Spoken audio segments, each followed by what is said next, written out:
Hey guys, it's Melanie. Happy Sunday and welcome back to Candle Review Sunday. So we are going to tackle a couple more holiday candles today. Both of them are from Kringle. First up, we're gonna check out Juniper and Laurel here.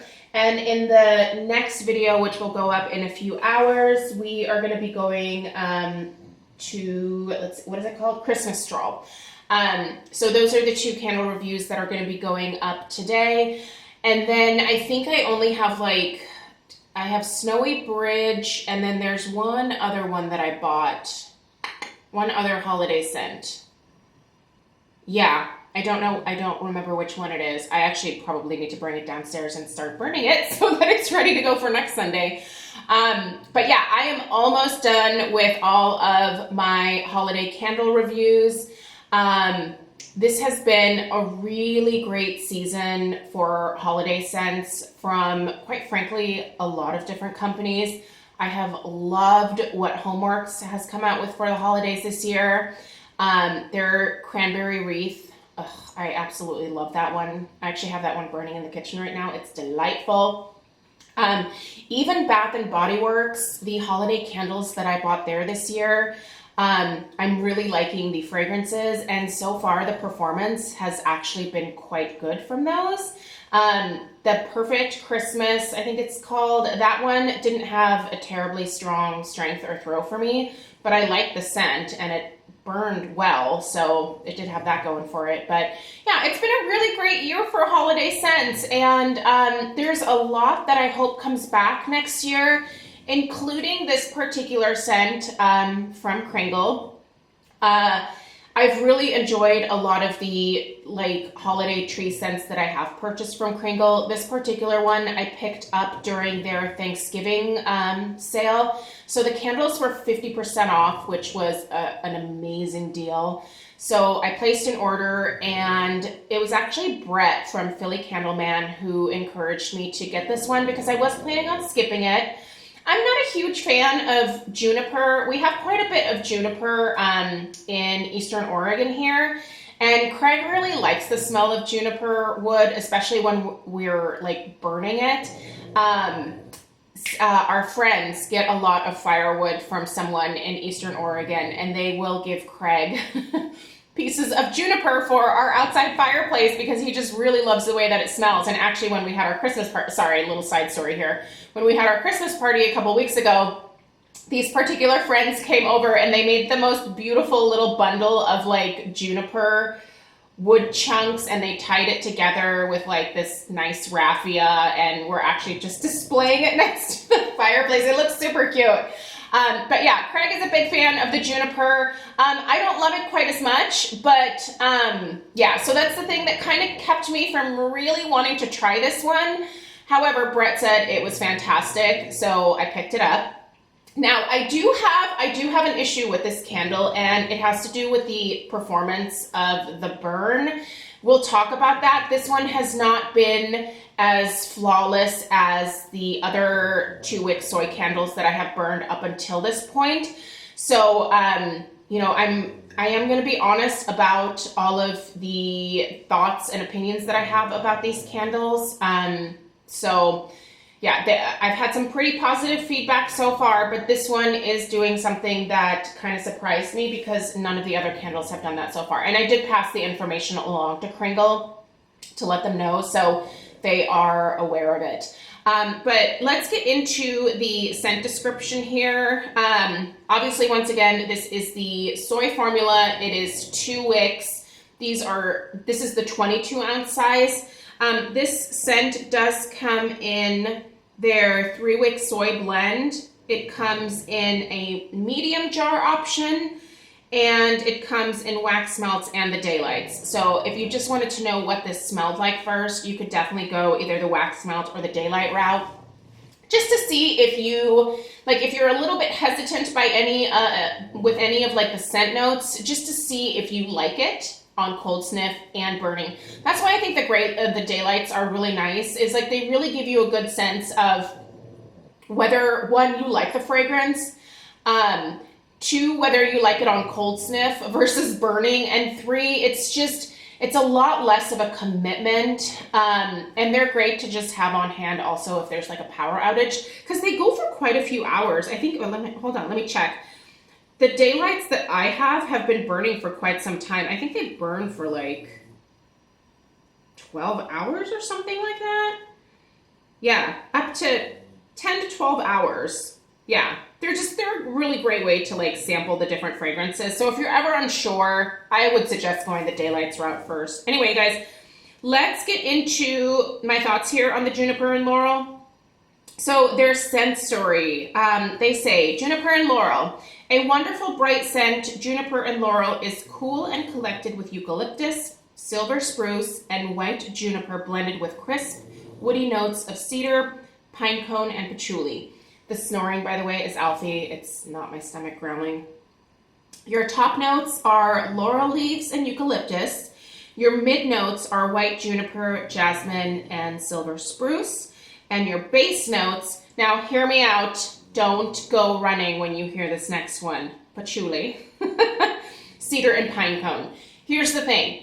This does not smell like a hippie festival. You know, it's not the type of patchouli that is going to kill your holiday vibe, I promise. It's in there. I do pick it up with my nose because I can smell patchouli from a mile away. But it's done really well, and it really adds that kind of earthy note to this particular scent. This is one of the like cooler holiday tree type scents from Kringle that I've tried, but it's nice. The patchouli just kind of grounds it a little bit. In terms of what I smell the most when it's burning, I really do get a lot of like that silver spruce. I get that cedar, a little bit of juniper. Actually, surprisingly, I don't smell a ton of juniper. Laurel, I don't know. I mean, I definitely, I have worked with laurel leaves in some of my arrangements in the past. I don't remember them having much of a scent, other than just kind of smelling green to my nose. And I'm actually really happy to report that I don't get a ton of eucalyptus from this. I have smelled a lot of eucalyptus in my day. When I was doing wedding flowers, a lot of my brides really love that like sagey green tone. If they ask for greenery, it's usually going to be a sage color. And for that, my go-to was silver dollar eucalyptus, seeded eucalyptus, baby eucalyptus. I mean, there's like many types of eucalyptus that you can get. And so I'm very familiar with that fresh eucalyptus scent, and I really don't pick it up. I'm kind of tired of eucalyptus personally, just because I have worked with it so much. So to me, it's not my favorite scent. I know that for a lot of people, it's a wonderful, relaxing spa, like just, you know, chill kind of vibe scent that they love. But for me, it kind of just reminds me of work. And so eucalyptus is not quite as relaxing for me as it is maybe for you guys. Yeah, so luckily I don't smell a ton of eucalyptus in here, but you do get kind of like a coolness from this, which is typically what eucalyptus kind of smells like to me. It's a cooler green scent, and you definitely get sort of a cold, wintry vibe from this without the eucalyptus smacking you in the face and without the use of some kind of mint or peppermint, which I find is frequently utilized to kind of convey that cold air vibe in, especially I think winter, or like tree scented candles for like around the holidays and stuff. So really this just smells very fresh. You smell a lot of those tree notes in here. You get a little bit of that earthiness from the patchouli, and you get sort of like a cool outdoor kind of vibe. I really love this scent a lot, and I will repurchase it next year. Definitely in the wax melts, but I will also test the burn again, because here's kind of my beef with this one. And again, I've told Kringle about this. Most of my Kringle candles have not gotten this type of discoloration, right? Like any of the other candles that I've been burning have not sooted on the side of the jar at all. This one is, you can see that darkness, right? And I'll just show you right here. Oh, it's a little hot, but can you see? Shoot, sorry, it's really hot right now. So can you see that discoloration there? So this one is putting off some soot. And here's the thing though, I have been burning this longer than 3 hours for a few burns here and there. But I think Mick had mentioned that because of the particular oils that are in here and the concentration in which they are, that could be what is causing that sooting right now. The wax is not discolored at all. So you can see the wax is still the exact same color. It's just that it's causing that discoloration on the side of the jar, and that is kind of a big no-no for me. That was one of my main beefs with the original Kringle candles, is that they sooted really, really badly. So I'm super, super sensitive to that. This isn't terrible by any stretch of the imagination, but it's doing something that I don't like.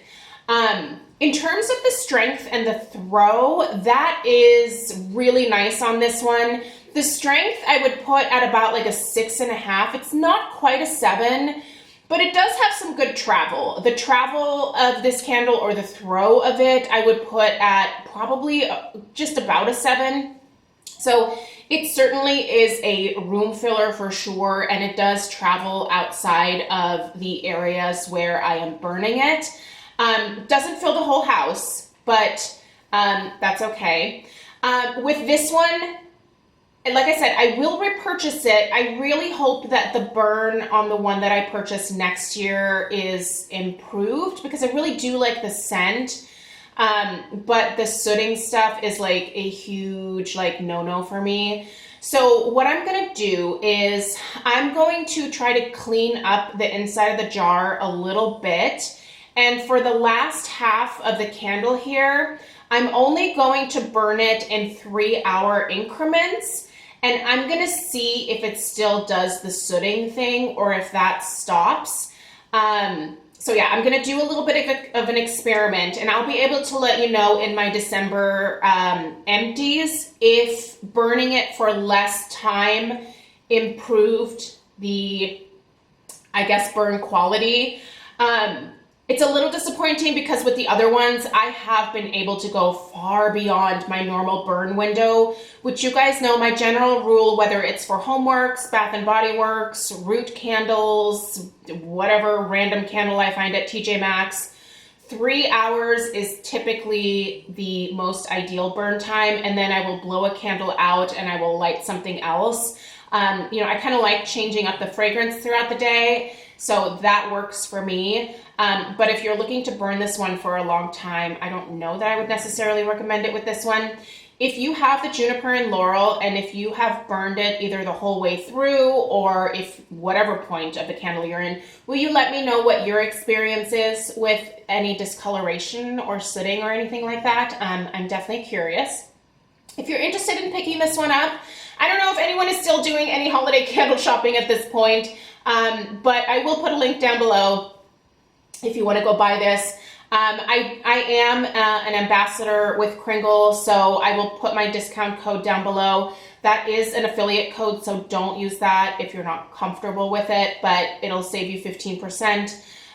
So I'll put the information in the description box down below. But if you have this one, please let me know how this is going for you. And yeah, stay tuned for a little bit later on in the day, and we will tackle a Christmas stroll, which, by the way, is not having this discoloration issue at all. So yeah. All right. See you in the next one. Please subscribe if you're new. Toodaloo.